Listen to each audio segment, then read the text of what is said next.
Happy Sunday mga mare! Tara po at samahan niyo ako sa basketball court para manood ng mga larong nakasanayan natin nung tayo ay mga bata pa. Ang tawag doon pala ngayon ay larong lahi or laro ng lahi.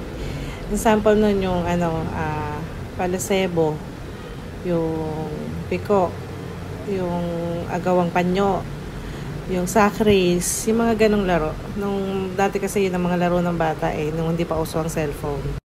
Nag-start siya ng around 8 a.m. Tulog pa ako noon. Nung nagising ako, mga 9:30 na yata yun. Then magta-10 na kami nakapunta dyan ni Olan. Kaya ang inabutan na lang namin yung sabao sa buko ng, yung basyo ng buko ng niyog, tapos may tali. Unahan lumakad gamit yon, parang yun yung magsisilbing tsinelas. And then yung isa pang inabutan namin yung sack race. Ayan po, yan yung kasalukuyang nagaganap. And then yung agawang panyo. Tara po at tignan muna natin yung mga ganap.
Tapos na po ang first set ng mga laro ng larong lahi.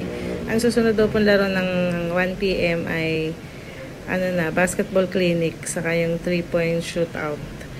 Kaya po ayan ang mga bata, gutom na gutom at uhaw na uhaw. Sila po ay kakain na, nagdi-distribute na ng food pack na lunch nila para hindi na sila umuwi. Diyan nakakain.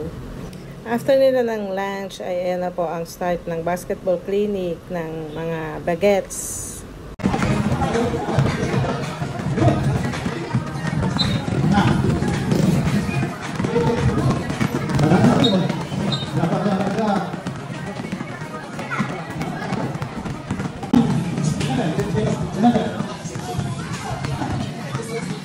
After ng basketball clinic, nag-awarding na nga dahil baka mag-uwi na yung mga bata dahil ang susunod na game siya na pang matanda na yata, yung 3-point shootout.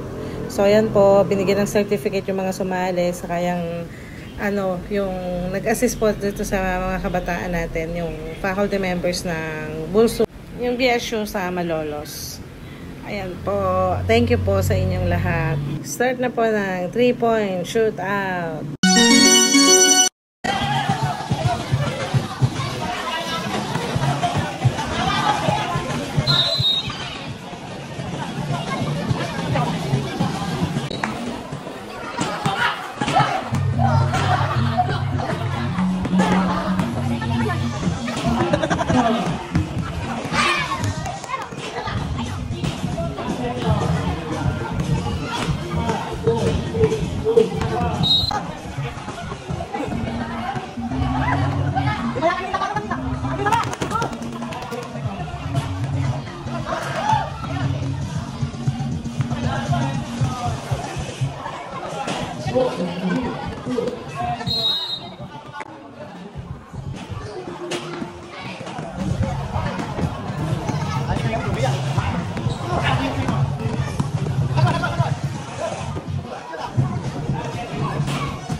Mga magti 3 PM na po niya nang natapos po ang ating basketball clinic at ang 3-point shootout.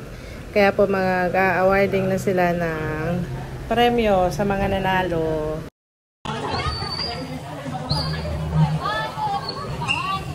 Okay. Nanalo kami.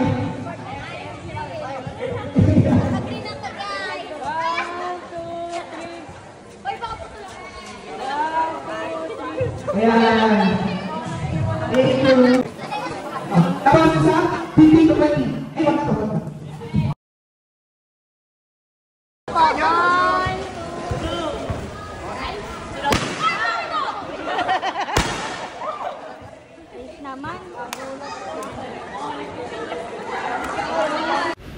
Pauwi na nga po kami. Tumambay muna kami dito sa tindahan dahil bumibili si Ate Sarcy ng barbecue sa gilid. Shoutout nga po pala dito sa pinsan ko na hindi nakashoot. Daig pa lang ang kanyang anak na si Pepe nakashoot kahit isa, di ba Pepe? Flex ko na din po yung tatlong cute na babies nila. Yung kambal na dalawa, yan si Priam and Primo. At yung only daughter nila, si Mia, yung karganinel. At yan si Pepe, yung sumali sa basketball clinic kanina. Yun lang pala talaga dinayo nila yung mga laro si Pepe din sa basketball clinic. Kaso na late sila ng dating. Kaya sa 3-point shootout lang sila umabot. So pauwi na sila. Ingat kayo mga bebe. Pagka-uwi nga namin sa bahay ay na-invite naman kami dito sa 9th birthday ni Jam Jam, yung anak ni Lolo Biring. So ayan po ang aking jowa. Umuwi po siya. Walang pagkain sa bahay kaya dito ko siya inaya. May kasama nga siya yung ka-work niya, si Kim. At ayan po si Olan. Shoutout din kay Jobel at kay AC at kay Memen, ang mami ng celebrant. Shoutout din po dito sa mga tito and tita ko na nagchichikahan habang kumakain. And syempre nung gabi na, napunta na rin kami sa maboboteng usapan. At ayan nga, nakapag-reels pa kami.